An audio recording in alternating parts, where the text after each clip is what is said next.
State election, lots of spending. We're gonna discuss a lot. Matilda asks Benita and Adeshola. They know what's up. It's state night. State night. If you've been hearing people in Victoria talking about the suburban rail loop or legalising the devil's lettuce or healthcare more than usual, it might be because the second most pretentious state in Australia is about to head to an election. So I'm delighted to welcome Victorian state reporter Adeshola. Hello. Sorry, I just got to finish pouring the tea before we can move on.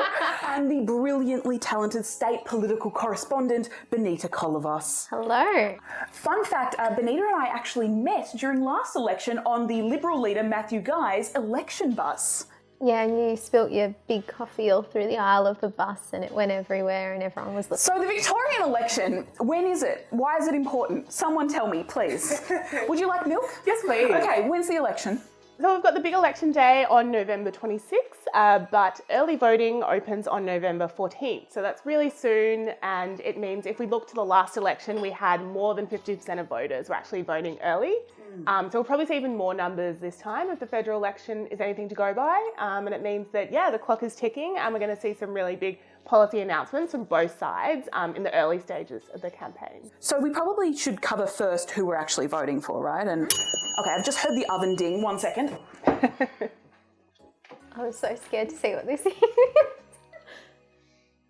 Can I move the tea? Yes, if you could please make space. I thought, to start us off, the main course, it only made sense that we would cover the two men who will be going head to head. So our main course is Daniel Andrews and Matthew Guy.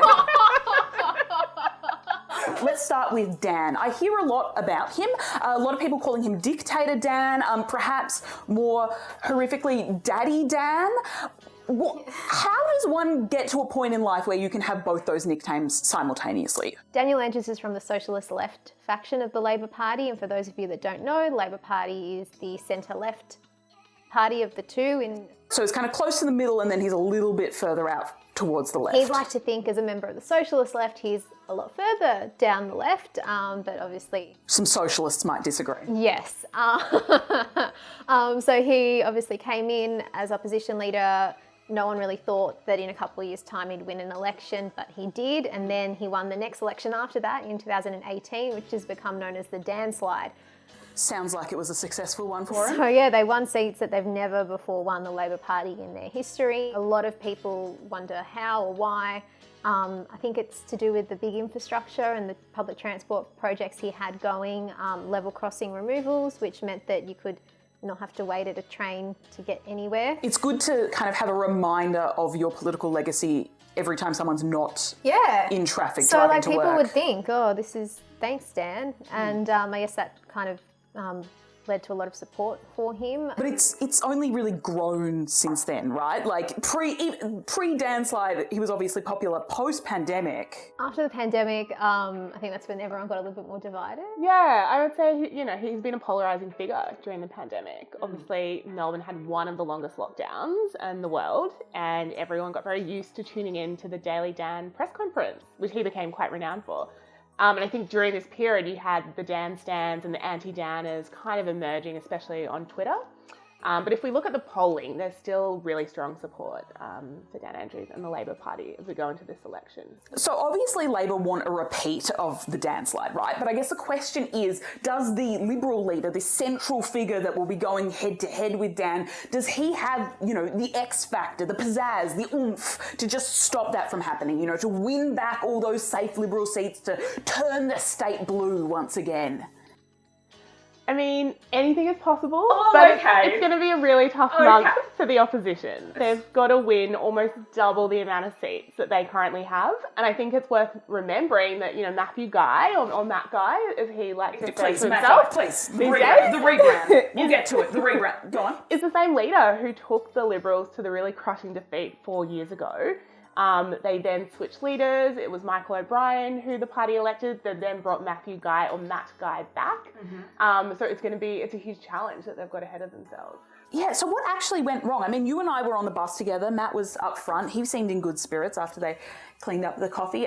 What led to this disaster, basically, just a few weeks later? So their whole theme was get back in control, this idea that Victoria had gotten out of control, particularly in the area of crime. There was a lot of talk about African gangs wreaking havoc on Melbourne. Remember, Peter Dutton was too scared to go out for dinner here. Yeah, interesting that this apparent sort of torment that Melbourne was facing of African gangs, we heard about it constantly, but then haven't heard about it since the election. Does that say something about... Yeah, it says that voters weren't buying it. So basically, after the election, they did a big review into what went wrong for the Liberals, and when they asked Victorians, they said that they saw it as a political tactic rather than a plan to make the state safer. So I think it influenced something like 6% of people's votes, but not necessarily in the coalition's favour. But like, they've had this internal review, they've seen that campaigning on fear doesn't work, and I'm sure obviously they would never make that same mistake again, right? We got shades of it during lockdown. So at the start, they were quite supportive of the measures. You know, that first 6 weeks we were all at home doing puzzles. But then as it wore on, they did get a lot more critical. There was a lot of talk that, you know, the Premier wants to keep us in a state of emergency. When we had the new pandemic legislation before the Parliament, there were protesters out the front, and we had Liberal MPs joining them and taking photos with them. But I've noticed as the pandemic's, you know, worn on and restrictions have eased, we aren't seeing that from them anymore. We've got the new MAT, we've got a focus on things like health and education, things that aren't traditionally like Liberal issues, as well as cost of living and trying to get the cost of, you know, life down. So they've realised that, you know, once we've all gone to a few parties and we remembered how terrible actually being allowed to go out was, that just didn't really like hold that same political weight anymore. So they've rebranded now a bit. And I think too, people just don't want to talk about COVID and pandemic anymore. Like, it's almost like a bit triggering to think about that time. So, you know, maybe they do want to talk about it, but voters don't want to hear it. So I'm not going to lie, these dolls took me literal hours to make, so I didn't get to make every single party member, but there are more than two parties running in this election, right? There's more than just Liberals and Labor. Yeah, for sure. I mean, I think one party that's going to be really interesting to watch is the Victorian Greens. They're really kind of excited. They had their best result ever at the federal election in May. So they went from having, you know, one member in the lower house, Adam Band, to now having 4. And I think, the Victorian Greens are hoping that they can replicate that. So they'll be eyeing some of these inner city Labor-held seats in Melbourne. If there's a slide to the left, why don't we make it, just slide them a bit further and turn them green kind of vibe? That's it. Yeah, that's what they're aiming to do. So I think with seats like Richmond and Northcote and Albert Park that the Greens are looking at, the demographics have changed a lot. You've got a lot more apartments going up, a lot of young people coming in, and you could say the same for seats like Kew and Hawthorn, where we've got some independent candidates running as well. Yeah, so you mentioned independents. I mean, in the federal election, we had this like teal wave, as they say, where there was a bunch of independents who had teal coloured flyers, kick out, so, I mean, pretty much all Liberal seats and some really safe decades of blue seats turning teal. Will we be seeing that same thing in the Victorian election? Is there that same momentum? So I think it's really interesting. We've got Kew and Hawthorn, which I mentioned. They both overlap with the seat of Kooyong, where Josh Frydenberg lost his seat to Monique Ryan. The treasurer. The treasurer, right? And there was a lot of discussion about, you know, as a small L Liberal voter, do these people still represent me? You know, small L being more politically left-wing rather than large L being the Liberal Party. as in, you know, caring about climate change, the science is not disputed on something like this. Was their party doing enough on that front? Things like gender equity, LGBTQI issues. We saw well before the teal wave in 2018 a seat like Hawthorn, which was a traditional Liberal seat, turn Labor. It was already, that was one of the victims of the downslide. It was, and for John Pizzuto, the Shadow Attorney General, The Liberal? Of the Liberals, yeah, he lost his seat on national television that night.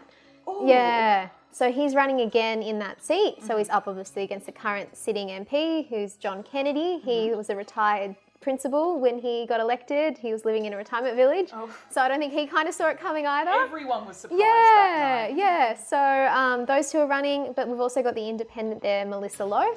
Then in the neighbouring seat, which is also a part of Kooyong, is the independent candidate Sophie Tawney.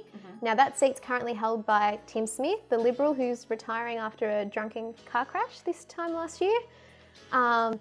Yeah, so he is leaving. They've pre-selected a Liberal candidate there called Jess Wilson, and then Labor's running there as well.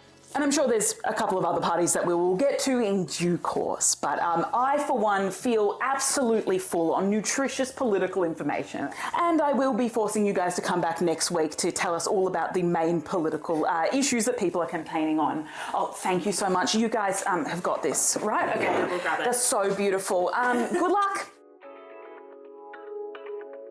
That's outrageous. Straight now, it says straight now, it says straight now.